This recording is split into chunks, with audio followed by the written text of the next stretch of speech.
Accessories for extra cash or shop at a consignment store for deals. I mean, there's plenty to explore when it comes to resale.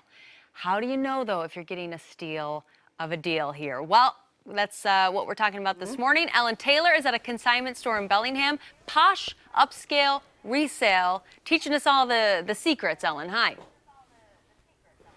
I mean, this is just like so much information. My mind is blown, but we're going to break this down into 3 tips for you. So you've cleared out your closet. You're like, these things, they don't really spark joy anymore, but they might spark joy for someone else. So I'm going to take it into a consignment shop.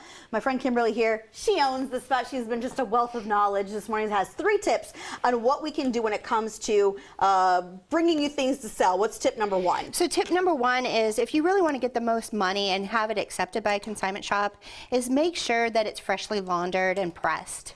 That way they can put it out on the shelf right away.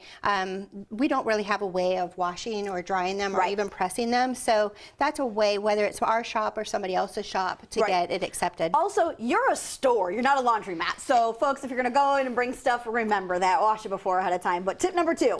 Tip number 2 is actually bring it on a hanger. We'll return the hangers right away to you if we decide to take it. But if it's on a hanger, it's less likely to get wrinkled.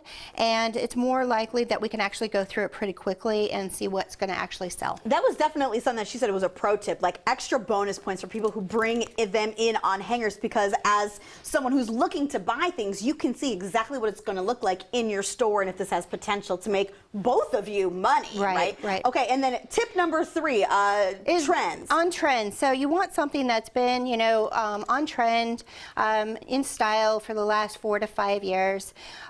Retro and vintage pieces, at least for us, is on a case-by-case basis, but we only take things that are, you know, on trend and have been out there on the shelves for about 4 to 5 years. Now, for a place like this in particular, I know that I always get really intimidated to go thrift shopping and consignment shopping and resale, simply because I am not a size 2 and I'm nervous that all these brand names are only going to have sizes that are too small for me. No, actually, in our shop, we actually go from extra small all the way up to 4X. Love it. And actually, right now, we're in desperate need of extra large all the way up to 4X. Okay. Because we sell them like crazy. So if people have things that are plus size, they're in great condition, there's no stains or anything like that, bring it in and we'll take a look at it.